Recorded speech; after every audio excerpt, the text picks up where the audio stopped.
All right, can everyone hear me? Yep. Great. Well, welcome to OpenHour. Thanks everyone who's joining. I anticipate we'll have people coming and going over the course of the hour. This month's topic is facilitation techniques and resources. So this topic came from kind of a long line here, history on public lab. I think in different public lab spaces, people have used different types of facilitation strategies. And we have, as a community sort of honed in on different practices, either when we're online or when we're in person. But I think, it looks different, I think, every time. And everyone has different strategies and techniques to use in facilitation. And so one of the things that really came up that we're hoping to do is to have a conversation about facilitation and share out some of the techniques that are useful, things people have seen in other places, and really share a bit about the topic, anecdotes, things we've learned, so that we can grow and collaborate on resources that we can all use when we're learning and trying out methods for facilitation. So I would love to take a moment and go through everyone who's on the call. If you want to say who you are, where you're calling in from, and what interest you specifically have on this topic. And we'll start the conversation from there. So I'm going to start on my top left and circle through everyone on here. And my top left is Max. Can you unmute and go first? Sure. My name is Max Leaveham. I'm from Treaty 6 territory, Métis Nation, and I'm currently on Beothuk territory in Newfoundland, northern Canada, northeastern Canada. I run a feminist marine biology laboratory, and we use facilitation there, as well as in community meetings and other activism I've done. Yeah, anything else you wanted me to cover? Oh, that's great. That's perfect. Thank you. And then I'm second on here. So I'm Stevie Lewis. I'm calling in from New Orleans, and I work with Public Lab in outreach and do host a number of events over the course of the year where we practice different types of facilitation strategies. So I'm interested in hearing from other people some new tips and techniques, things that work, and I'm really interested in compiling a list of resources that anyone can use in facilitation. Gilbert, you're next on mine. If you want to do a quick hello intro. Okay. Gilbert Rochelle. I'm also here in New Orleans, and this is my first day on the job at Public Lab. And previously I've been involved with real-time remote sensing for early warning of disasters in Africa, and with a lab at Purdue University, at Tuskegee University, and at Dillard University, and previously with NASA, Forest Service, Environmental Protection Agency. So looking forward to the collaboration. Great, thank you. Liz. Hey, I'm Liz Barry. I'm happy to be in New Orleans with some people here today, but normally I'm based in Brooklyn. I'm very interested in learning from you all about facilitation methods. Thank you. Great. Jeff? Oh, I'm not muted. I'm Jeff Warren, and I work with the Public Lab staff, and I think a lot about how we create systems together to collaborate, and facilitation is really, really core to that. I also was lucky enough to attend the gathering of open science hardware and met Max and Maria there. And, sorry, I have a bit of a cough. And was just super excited and impressed at the sort of depth of technique and the way that the facilitation was such a core skill in making a space for such an exciting event to happen. So yeah, really excited for this call. Thanks, Jeff. Shannon, are you available to go off mute? Yep, sure. I'm doing some construction here of data logger, so that has to go out tomorrow, so I was just kind of multitasking here. My name is Shannon Hicks. I work at the Stroud Water Research Center in kind of suburbs of Philadelphia. I know Maria and I met Max both at Gosh back in Chile a few months ago, and I know everybody at Public Lab from the barn raising, so I think I know just about everybody on the call, but we're doing a variety of different things with our outreach stuff that we do, and we haven't had to facilitate too much just yet, but we may be soon, so I'm just kind of curious to learn more about the behind-the-scenes thing of how all these kind of stuff gets organized from everybody that is on the call here. So. Great, thank you. Maria? Yep. So I'm a designer, and I don't have, I'd say, a traditional kind of. My background in facilitation is more from a design perspective in a participatory context. So what I'm working with is looking at how designers were traditionally working with designing for stakeholders or for people, and that in a participatory context that's sort of shifted to designing with. And so our role has shifted from this sort of like just executing designs to facilitating these participatory processes to include others in the design process that are not considered experts, so that they can voice their concerns or to bring them into the process a little bit better than they might have been in the way that design worked before. Great. So the facilitation happens, I guess, more in the act of creating. Great, and where are you calling in from? I'm calling in from Montreal, Quebec. Great, thank you. And Clee, I believe you're on the Public Lab account here next. That is me. Hi. I am also in New Orleans. My background is in social work. I'm interested in several areas of facilitation. Within Public Lab, I'm the operations manager, so I am interested in actual staff meetings being facilitated, so those are equitable as well. I am also the safety officer at Gosh, and it's so great to see your faces on here, you guys. I brought some techniques to that gathering, and I also learned some really awesome things from the other folks on this call. And I'm also a member of the Trans Visible Network, which is a group of trans and gender nonconforming facilitators. So in that space, I'm interested in facilitating facilitators and making sure that we create a space for ourselves as facilitators where we can also heal and learn from each other. So many levels of like meta facilitation in my life. Thanks, Clee. Alison, are you available? Hi, yeah, can you hear me? Yes. Hi, I'm Alison Parker. I am a fellow hosted by the EPA, Environmental Protection Agency, and I'm just here to learn and excited to hear some new ideas. Great, thanks, Alison. And where are you calling in from? From Washington, D.C. Oh, great, thank you. Sorry, I think you said that. No. Gretchen.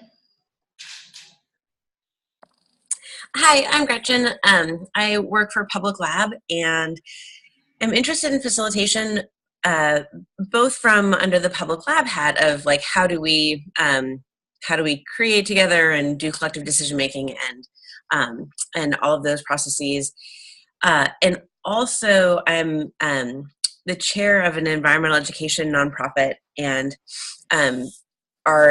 we're about to engage in a lot of kind of negotiations and discussions around partnerships and leases and joint land ownership and that sort of thing. And so I'm really interested also in the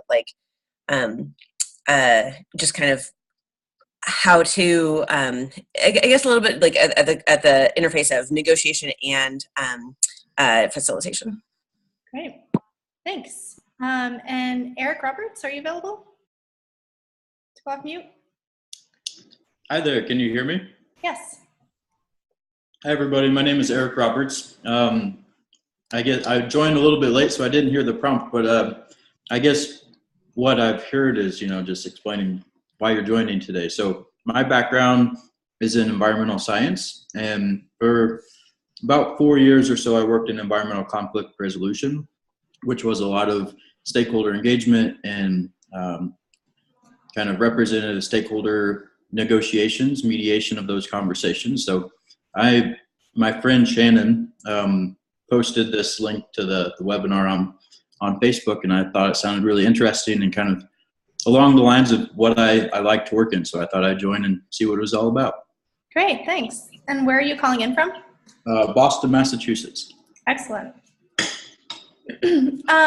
So I think in order just to open the floor and start conversations, I was wondering if anyone could share an anecdote of facilitation when, within your experience in your work with it, you've seen it really work well, either towards an outcome or potentially to get a meeting back on track, or to get different stakeholders to come to the table and share.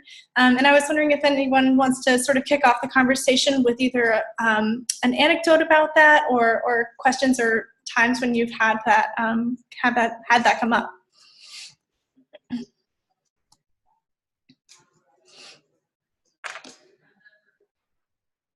I can go first. I'm involved in a project called Breathing Games, where we're working with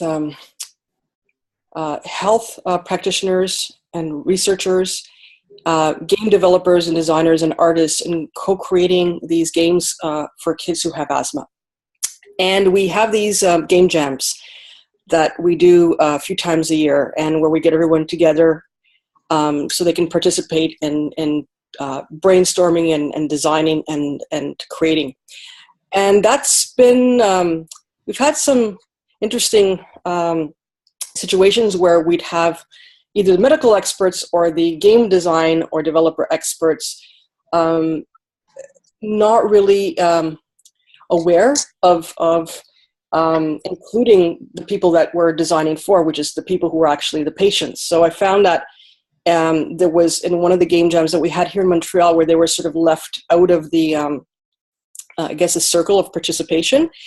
And that was a really tricky thing, because I'm not, as I mentioned earlier, I'm not particularly, I don't have a lot of experience in facilitation, but what we did was we opened up the floor to actually have the people come up and hand them something, hand the patients that were there the chalk or the marker, so that they can actually physically be there participating at the front. I mean, we didn't force anyone, but it was more about, I guess, leveling the playing field a bit, not necessarily interrupting the people who were leading the discussion, but just sort of opening up ways for people to come in who felt a little bit less secure about their creative ideas. And that's something that's really hard to do, and something that we're really trying to get better at and work at it. And we interviewed people in the end, and we're going to be analyzing the interviews over the summer to try to improve our processes and bringing people in, because it's super important that, I mean, we're designing this game. Who knows better what needs to go into these games except for people who are living with this? So there was, yeah, that was kind of a bit of a challenge, but yeah. Great, thanks for jumping in and going first too. I think that there is a really important thing to think about when you think about facilitation, which is staying on track, but also a facilitator's job is to take the track, to facilitate the track in new directions, because a facilitator's goal is very different than a teacher or a leader, meaning that you don't actually know what the end result is going to be. It comes from the group. So there's a really important tension between keeping people on track as if you know what the track is, and also changing direction when you see that it's time to change direction, or even stopping the party entirely if it's time to sort of stop and regroup. So anecdotally, I'm thinking of just lab meetings where we think we're there to discuss findings, but it turns out everyone is screwing up everyone else's gender pronouns.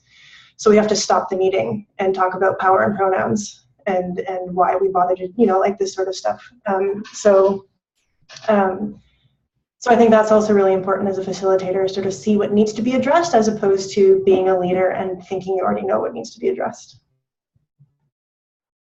Thank you.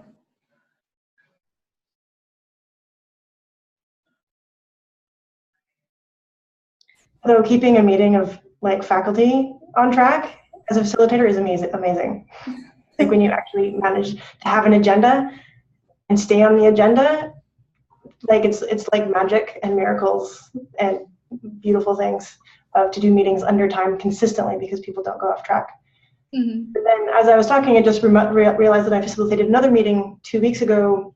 I'm also co-president of roller derby in my spare time, and roller derby's been having some troubles with toxic relations. And so we were having a facilitated discussion about league morale, and people needed to go off track in order to joke and tell pointless stories and stuff like that to ease the tension. And if we would have stuck on the issue of violence in Derby, it would have been a really brutal, violent meeting itself. But letting people go off track and talking about their dog for 60 seconds was really, really important to that facilitation. So I think it's always context dependent as well. Great, thank you. Yeah, go for it.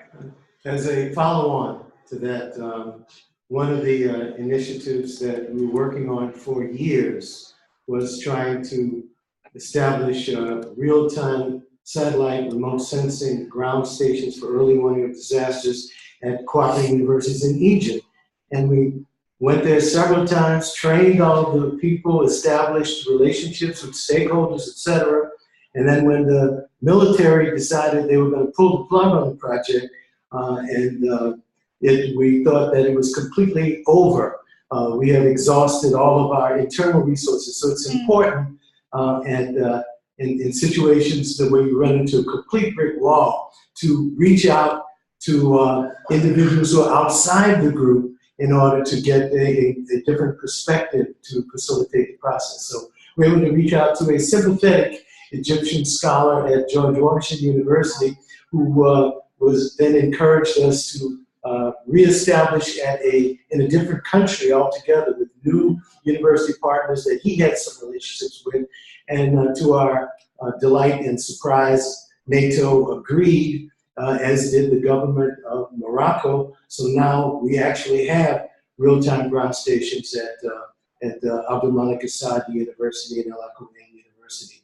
And the last piece of facilitation was that there were 2 ground stations. One was geostationary, getting 24/7 data. The other got data from several times a day from orbiting satellites with tracking dishes. Much more expensive, and they both wanted that one. But we're able to get that facilitated by doing site studies and recognizing that one was in the mountains was ideally positioned for one, and the other on the coastline was ideally positioned for the other, and made up the difference by putting the training facilities at the one that had the least expensive project. So at any rate, the follow-on to that was reaching out outside the group that's part of the initial major study in order to get input to facilitate the process and essentially give the project mouth-to-mouth resuscitation. Okay. Does anyone else have a facilitation anecdote to share and start some? I'm already seeing some trends.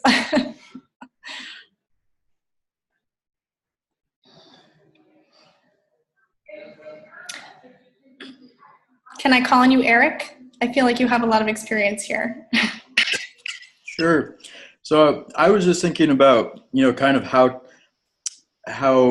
at my previous position, we used to start our facilitations, and we always did it with the situation assessment.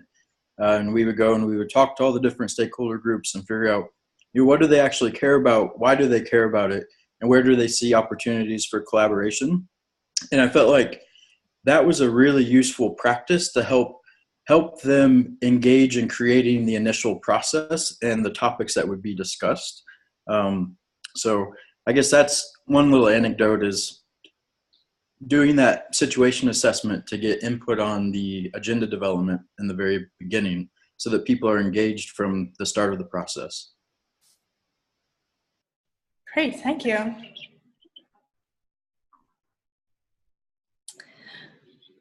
So one of the things I was hearing a little bit in these few anecdotes was there's like the work that needs to be done before you go into a meeting. And I was wondering if we could compile or like brainstorm a list of some of those things, whether it's, you know, having meetings or identifying your stakeholders, or like what are those specific things that you need to do before you go into your meeting space?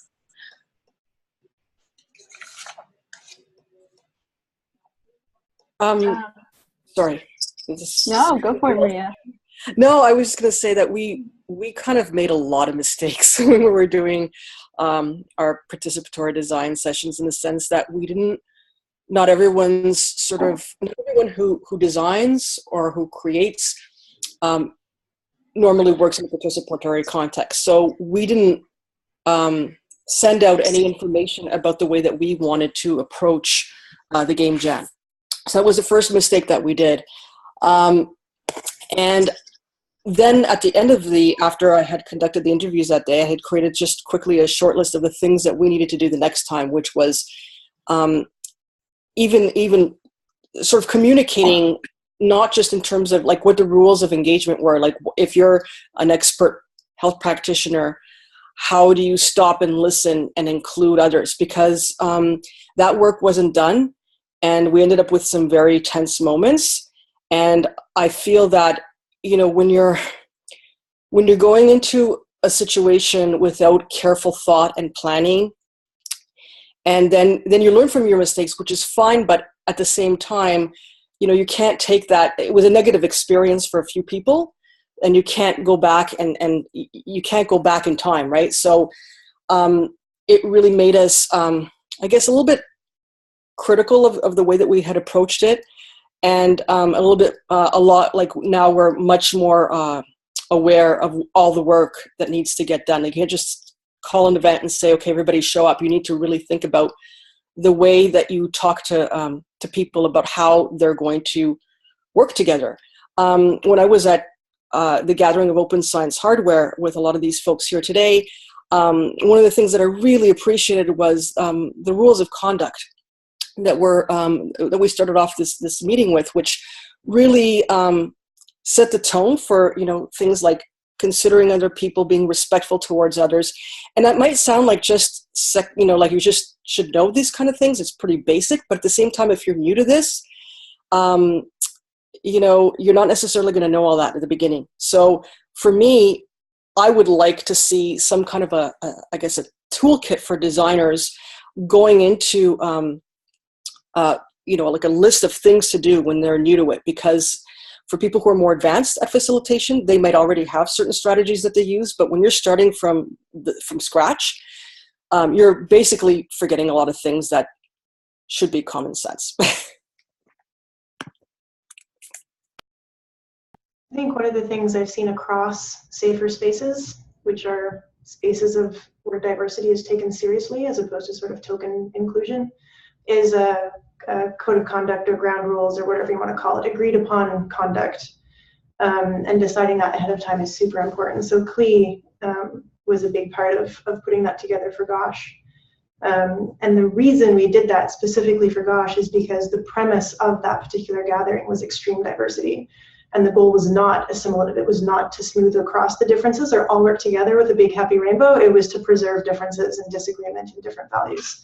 And that means disagreements and incommensurability. And you can only have a good space with disagreements and conflict if you a necessary but insufficient thing are these ground rules. So yeah, and there are lots of, maybe Clee can talk about some of the models that they were using because we cobbled together a few different codes of conduct. One was from a conference that I went to, just an academic marine conservation conference. One, I mean, Clee I think can talk about the other ones because they were more instrumental in sourcing those. That's me handing you the mic. Yeah, definitely the code of conduct is super important. And we actually wrote the GOSH one as a piggyback off of the public lab one, plus the one that Max just mentioned.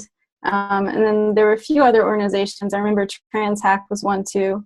We kind of pieced it together from multiple places.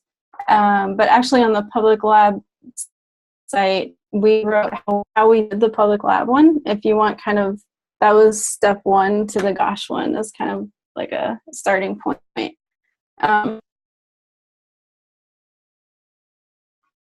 general, I would say when you're planning for an event or a meetup, communication is the biggest thing. So being aware of, have you communicated your values? Have you told people who their point of contact is in case there's an issue? For both Public Lab and Gosh, we made an anonymous reporting app, and we communicated that beforehand too. So how can people report if there's an issue? Another one is creating an accessible space. So, and that's again a communication thing. Preferably you would scope out the space and send some communication beforehand to let people know about the bathroom situation and how to access the space, and many other things. And then in terms of the guidelines, one thing we did at Gosh and we do at Public Lab for our staff meetings is we write our guidelines out and we post them before the event. And what that does is it empowers people to use those throughout the meeting. So, and we could share a list of the ones we used at Gosh, which were awesome and compiled by many people. But having that clearly posted. So I guess, you know, the biggest thing is planning and being very, very communicative about all of it so that people know beforehand what's going to happen. Great, thanks. I guess one question sort of similarly on that, and Eric, you mentioned this. How do you set the schedule with, or like, what do you need to have done in terms of making sure everyone knows what's going to happen when they come to the table? And how do you do that in a collaborative way? And I guess I was wondering, Eric, if you could speak a little bit more about how you were preparing for the meetings that you were setting up. Sure. So I think part of, preparing people for how they will engage is knowing in the long term, like what the group, like any decision they meet, are they the final decision makers, or does the information go elsewhere afterwards? And so, helping them recognize from the beginning how much their conversations and their input will actually be able to influence the outcomes of whatever it is they're working on.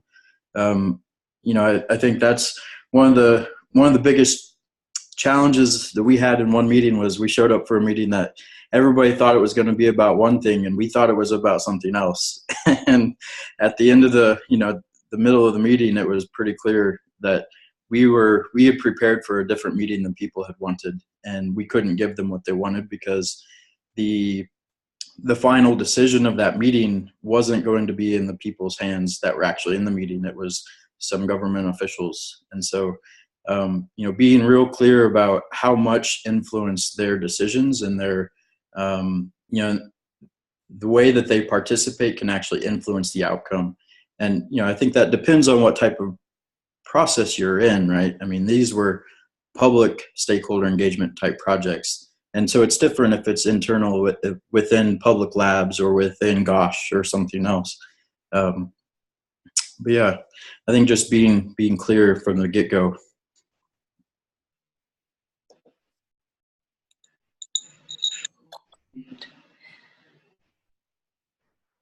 Does anyone have others to share on that?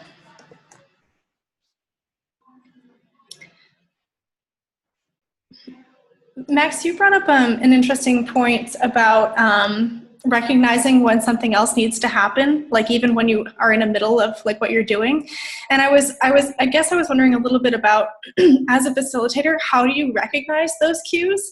And then how do you adjust basically midstream to deal with what's coming down the pipe during your meetings? Yeah, that's a good question. So it's like Eric said, when you go to a meeting, you realize, oh no, this is not the meeting people wanted or needed. I often run meetings, or facilitate, I should say, meetings where there isn't always a decision that has to be made, or it doesn't have to be made right that second. You can have a second kick at the cat. So it's a little bit different than what Eric was talking about, where that might be it. So as a facilitator, one of your strongest strengths, I think, is reading body language, and especially across difference. So, for example, I facilitate a lot with Inuit folks that are here, and Inuit folks never make eye contact. So just because they're not making eye contact doesn't mean they're uncomfortable, which took me like a good solid year to figure out. I thought I was screwing up consistently with every single Inuit person in any context. Or that yes, you raise your eyebrows and that means yes, as opposed to what, which is what it means for settler folks, most settler folks. So learning how to read body language so you can see, because the thing is, like, even if you're in a safer space and people are if they're there in the spirit of participation, they'll still participate if things are meh, or if they trust you or like you, if you're particularly charismatic or something like that, they'll still sort of go along. And so realizing, oh, this isn't working, and just stopping and being like, hey guys, something's going on. What's going on? Let's do a quick round robin. How's it? Just do we call it a temperature check-in. How's it going? What's going on? What you thinking about? What's on your mind? Variations of that sort of open question means that you can, if you see a pattern that emerges from that check-in, you can then change the meeting to address whatever seems to be in common. So, for example, I was running a meeting on decolonizing science the other day, and it was in a feminist science lab. That wasn't mine. And it became very, very clear, everyone in the room was white except for me, and it became very, very clear that they became terrified of saying the wrong things in front of the only Indigenous person in the room. And so we had to stop and be like, okay, clearly, like, let's talk about feminism for a while instead of decolonial, so that people could actually share. And then so we put decolonialism on a decoloniality on a back burner and sort of switched it so that people could actually, so we could go somewhere. Yeah, it's hard, but also it's not your job as a facilitator. It is never your job as a facilitator to know what to do next. It is only your job to ask what to do next and try and come to an uneven consensus about where to go next. It's not your job to know. So that takes a lot of pressure off. And it's really important. I think most first-time facilitators or like early facilitators think that they need to have the answers. You don't. You just have techniques and you use them over and over and over again until you go somewhere. I mean, that's sort of reductive, but basically it. That's awesome. I really like that. Thank you. Anyone else have tips on what to do when something in your meeting needs to change?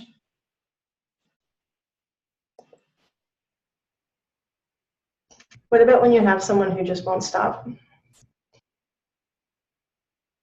That happened with in our game jam, and that that was just so hard, because when we didn't have the person who was facilitating the design process was also part of the design process. So you kind of have this dual role, which is what happens in design, right? Like but then at the end, I'm like, we need facilitators who are not part of this project to come in, because then I'm also an expert. So I'm one expert who was cutting off another expert, and I had to sort of talk to that person separately about the way that she was making some people feel. And that was just a very uncomfortable situation. And in the end, she still didn't get it. So then what happened was there was another team formed, and then the teams split into two, which was fine. Because there were no rules on how many teams there could be. So sometimes that's how we handled it, was saying, okay, let's work on different things then. But of course, it doesn't always work for every situation. But in ours, we had tried everything in a limited capacity, and that's what we had come to in the end, because sometimes you just can't make that other person understand.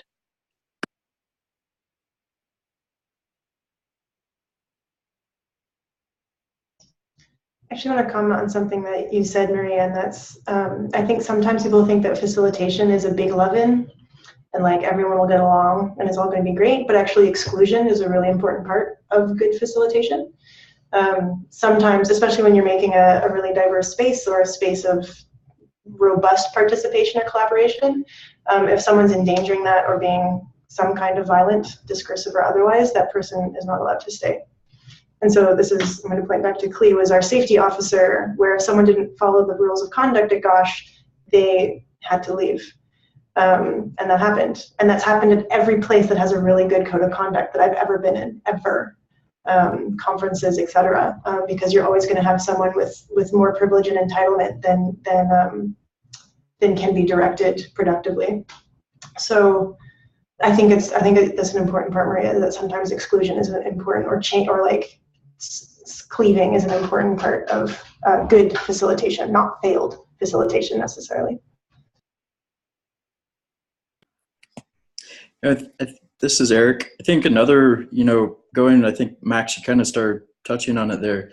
If you have in your ground rules that, the group will really try to stay on topic and focus on this one particular issue, it makes it easier to say, hey, wait a second, I hear what you're saying is really important, but we only have another half hour to talk about this topic that we came here to talk about today. So let's try to stick to that ground rule, that we stay focused, and we can, make sure we add this issue to the next meeting or something like that, depending on, how important it is. It may be that whatever issue somebody is raising is something that, you need to stop and actually address before you can get to what is the actual topic of the day. So that's one way that I've seen facilitators kind of interject and stop people from going on and on. Yeah, if you don't have a timeline or an agenda, you need to get one. That's like super important in facilitation. Yeah, I'd like to piggyback off of that a little bit too, with another Gargash example. At Gosh, we had the guidelines written out, and I think those really helped. And we made sure that a copy of them was placed in every small group space. That way everyone has the tools that they need. So you might have one facilitator, but actually everyone is a facilitator and everyone has the tools right there. And a really cool thing that I saw happen at Gosh, actually, which for those of you who don't know much about it, it's a large gathering that we separated into smaller groups for each day. So an awesome thing that happened was, I think day one was kind of like people weren't quite sure who could step in, who could say what, when. It was more of a learning day on how to facilitate, and there were all of us kind of running around to the different groups and facilitation. But it was cool that by the second day, it's like people got it.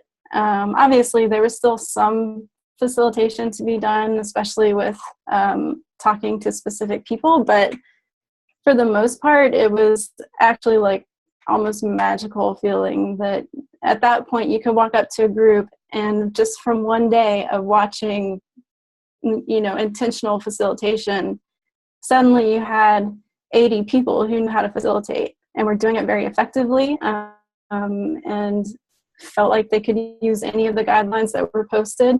So I think that is a relief too to facilitators when you feel like, oh no, how am I going to facilitate all of this space? Actually, the goal is to show other people how to facilitate, and if you've done it well, then they're going to grab onto that and do it, and it's just awesome. And I think that's really how we end up changing our spaces overall, is by pushing that outward. Awesome, thank you. I have a question written in from Paz, who can't go off mute right now. And the question is, has anyone experienced having to facilitate participatory meetings where some of the attendees speak little of whatever the official language is? How to overcome these hurdles that come from it? And the example here is that they're planning to do some sessions with Haitian immigrants in Chile, sorry.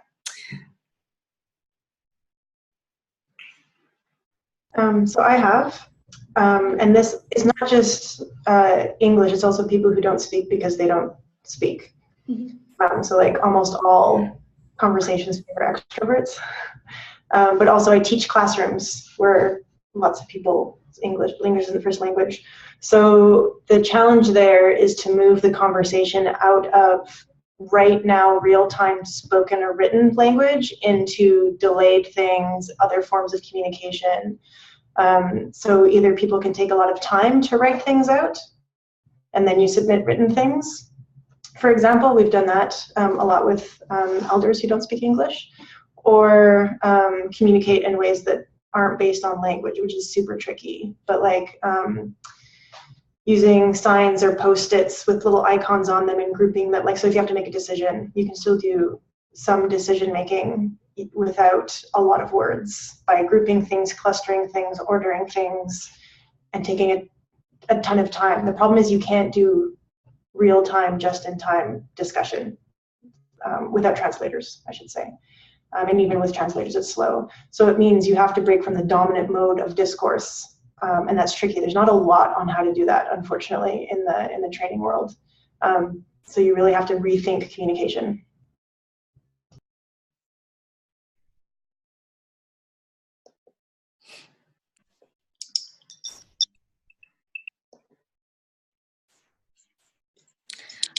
I guess I could say, and this is just, I mean, in Public Lab, we've had a very brief run-in and trial with some of this, which was last year at the regional barn raising outside Los Angeles. It was the first event that we attempted to run that was where we were able to communicate in English and Spanish. And that was basically us as people who share the space, being open and honest about what language abilities everyone had, like, so that in terms of the people who were able to speak both English and Spanish had a special sticker on their name tag, so that if you're trying to share a meeting space with somebody who you're having trouble communicating with, those people put themselves out there to volunteer to help translate and interface with those who were, having trouble communicating. Which we used a bit, and I think it was like a good first iteration on trying to share space with people who have different primary languages, but we really did rely a lot on those who came with the ability to translate. This is Eric.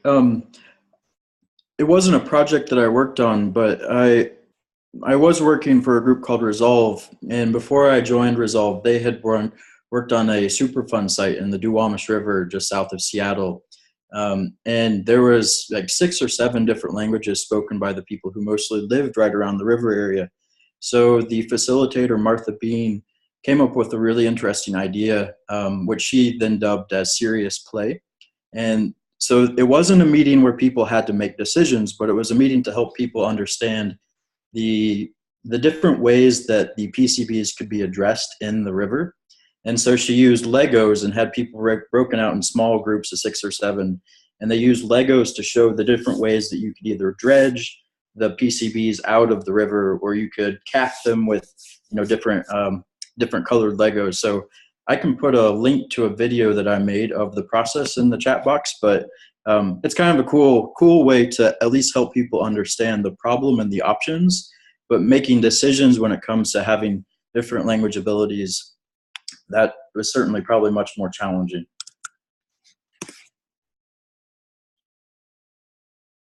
I'd like to add. Oh, sorry, we were muted here as well.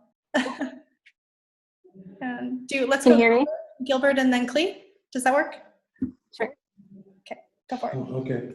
Of course, the formal ones with the everybody having a headphone and like the United Nations, works great. But it all in the absence of that technology, particularly if you're talking about the Haitians in Chile, yeah. You're much more likely to find individuals who are bilingual French and Spanish than you will find in these United States. So it would make it would really behoove the group to identify individuals who could do running translations, because the difficulty is that you will frequently find individuals who are official, who can translate from text to text. Who are actually who do translation, who are translators. And it's another thing to find individuals who are interpreters, who are accustomed to doing real time back and forth. And the only disadvantage is that there will invariably be people who want to have every single word translated, even jokes. So I would definitely put as part of the registration process to a question to inquire who speaks Creole and Spanish, and give those people an opportunity, even if it's a discount on the registration or a gift pack or whatever, in the absence of actual fees, to a free lunch, to encourage them to be interpreters during the process. Okay, thank you. Clee? Yeah, I kind of wanted to combine some of what Max said with some of what Eric said. Eric's point in terms of making decisions, and then Max in using alternate forms of communication.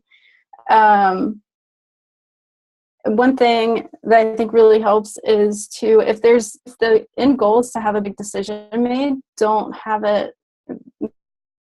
require that it's made at the moment. So for example, if this is a one-day thing, maybe you would have your conversation in the morning, and then you would give people a lunchtime and part of the afternoon, if possible, to look over written documents or to think about it more. And if it's a multiple day thing, it would be best, again, to maybe talk about it and then provide an overnight time for other people to speak. And that way, too, people who speak the same language can get together and talk about it in their primary language together. And it doesn't force people to, I mean, I think it pushes people out when you require an immediate decision at the moment, so. Yeah, great point. And actually that's something as well, and some people have talked about this already, but how do you know as a facilitator? Oh, sorry, Jeff, go ahead. You're muted. Oh, no, just after you, go ahead. Well, I guess, yeah, I was a little bit different vein if you're on the same one, but mine was about like how to know when to ask consensus and when to try to build for it. If you want to ping in on this last topic first. Yeah, I guess I could. Just a brief thought. Like, there's a community coalition that I'm part of in Somerville, and we have some really amazing organizations that have joined. It's an affordable housing thing. It's not related to public law, but at a lot of the meetings we go to, there's better translation than at city meetings, and like. Surprising to me, just on the scale of the neighborhood, people actually bring equipment, so they have like a box of all the headsets and stuff, and people do live translation for these. I haven't seen an event that had more than 2 translators running concurrently, but we have coalition members that speak Spanish, Portuguese, and Haitian Creole, and we've had translators for all of those at different times. And so there's a group called the Welcome Project in Somerville that does a lot of this and trains teen translators as well. And I think there's a lot of potential to work with local groups maybe that actually have invested in some of the infrastructure and in the training and so forth to provide that sort of thing. I'm just really amazed at the fact that, I mean, we have these community meetings like every week or two. I mean, they're sort of like neighborhood affairs. They're not big. We meet in like a church basement, but we have like full electronic translation setups and everything, and people who really know what they're doing in that respect, like professional translators, not just people who speak both languages. So that's been really an awesome experience for me. Great, thanks. So I do want to be a little, conscious of the time here we have in OpenHour, about 10 minutes left, and I'm happy to leave the line open as always for anyone who wants to stay on and share. But one thing I would love to do before we jump off is if anyone, as you think of resources or as you think of things, ping them in on the chat box, and I will compile them in or say them out now, and I'll compile them in. And I'm hoping to put up a wiki on Public Lab that we can all add to about some facilitation resources and ideas and strategies. That would be great. So just before you go, if you do, put in on the chat box or speak them out here, and we'll collect them. Does anyone other questions or ideas, things that we want to share? Just in terms of the last point about translation and communication, there's also things like when you're working in a professional context, people will use different words. So you could all be, native English speakers, for example, but you're coming from different professional backgrounds, and not everybody's necessarily going to understand the set of words that you have to talk about. I'm thinking again back sort of to the breathing games project that I'm part of. We have people from different backgrounds, so when you're using things like abbreviations or words that are very specific to your work, not everybody's going to understand it. So in that case, in that sense, the facilitator's role is also about making sure that you repeat what was said and try to make it understandable to everyone. And then there's also this sort of in design visual translation where you're translating words into pictures, and not everybody feels comfortable drawing. But to bring people, especially people who are more introverted or not so secure about their drawing skills, to sort of allow that to happen requires a bit of work as well, which I find really interesting. But once people get up there and they start doing it, it's amazing how quickly you see that shift going from insecurity to comfort. And that's one of the things that I've really enjoyed about seeing people who are new to designing or new to drawing getting into it, even if it's, according to them, badly drawn. It's just something that I find to be a very powerful thing when you see that kind of transition happening. So I got off topic a bit there. Sorry about the segue. No, it's great. Perfect.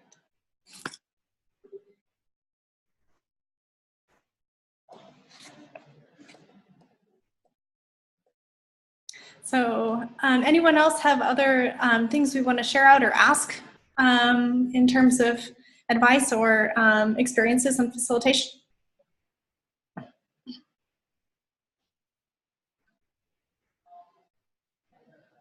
I'm really interested if people have resources, especially for people who are already quite trained in facilitation. Like everyone knows the Aorta Collective.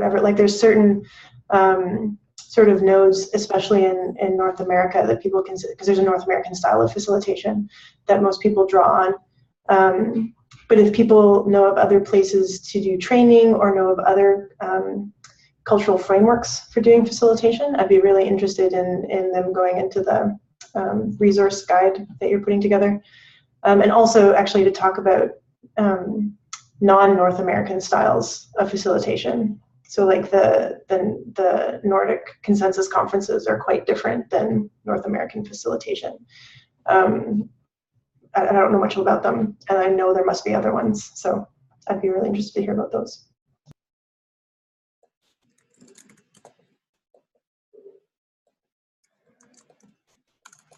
Can I say something? Mm-hmm. Speak up. That's interesting what you said about the consensus work in Nordic countries. I've been following some kind of participatory e-governance trends, mostly in Taiwan. And something that we're really not yet using in public laboratory, but that's pretty exciting in other contexts, is mixed reality modes of participation to achieve scale. So we tried to use a public opinion clustering survey last year. Sorry, I have to take my headphones up. My own echo is slowing me down. I'm interested in ways to broaden the conversation to more people contributing ideas like early on, kind of in line with the open space technology that's kind of transformed into unconferences in a contemporary sense, that shifts the ability to set the schedule to the people actually attending the conference. And I'm interested in a sort of a technology analog for how more people can set the agenda for a conversation using some other tools that mean you don't necessarily ask someone a set question, do you agree or disagree, but anyone can contribute statements, and then the crowd can say, yes, I agree or disagree with that, and also hear something completely other that can shift the conversation. So I'm very interested in how we could start using some of these things in Public Lab. Can you post some of the links or what they're on the chat? Yeah, I can post a case study link. Cool.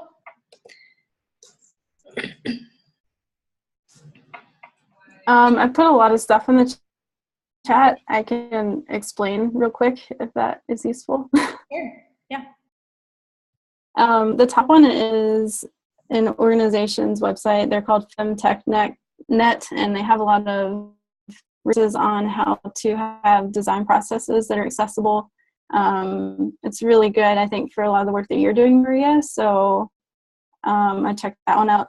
The second one is Public Lab's Code of Conduct, and Shannon explained how we did the process. So if you're interested in how to actually make one, then there's an anonymous survey example, which is what we used at Gargash for anonymous reporting purposes. And then I also shared a link to a Twitter photo of our guidelines that we used at Gargash that we hung up in all of the groups.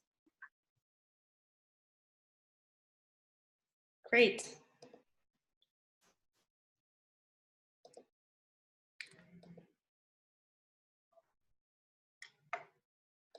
All right, any other resources?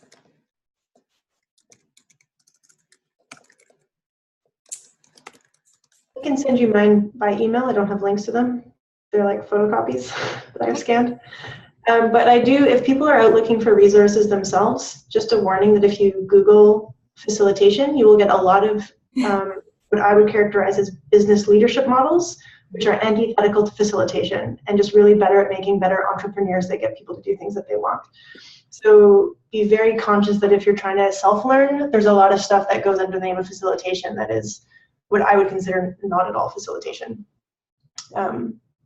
Yeah, it's a sexy catchword that's like raged out of control a little bit in certain areas. Good point. I just dropped in the YAMS principles, their principles of democratic organizing by the Southwest Network of Environmental and Economic Justice. They've been around for a long time, but they're really great. I always say the name wrong too, so if somebody wants to correct my pronunciation of it.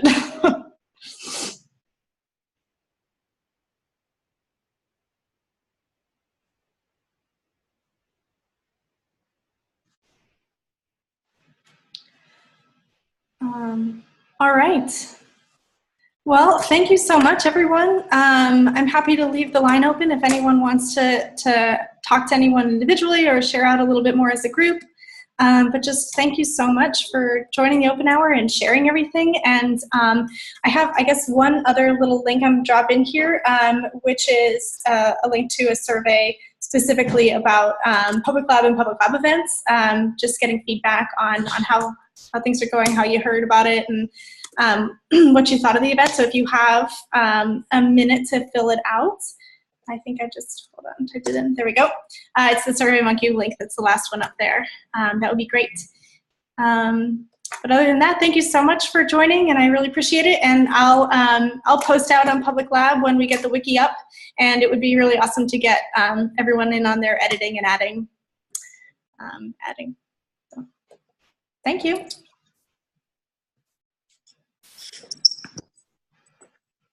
Thank you, everybody. It's nice seeing everybody again. Yeah, Absolutely.